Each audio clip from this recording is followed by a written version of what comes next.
Brace yourself, Stanley.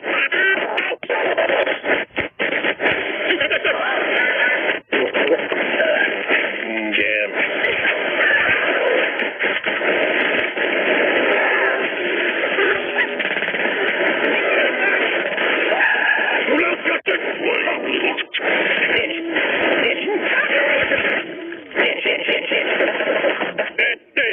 Think about this, man. The whole world is happening right now. We'll find another round. Top. Net.